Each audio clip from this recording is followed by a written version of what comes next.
hi langkai lui Tripura le Mizoram in rina luya nia ki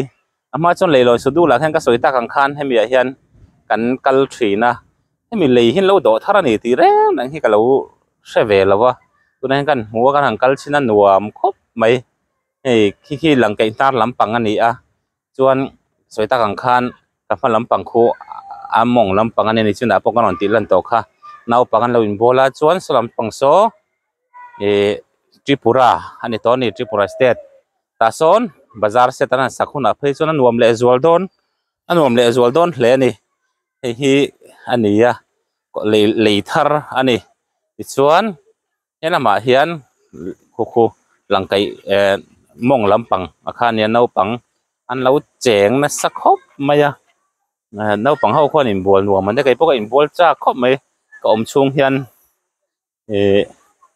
in bol ve ngai ni tang han kan tilang phang em o no pangin bol khu o kutiang vel khu an ni ti chuan khami chin kha ni tamai sela chong kan chho lenga kan nge ti tur sang dang te khan ti lenga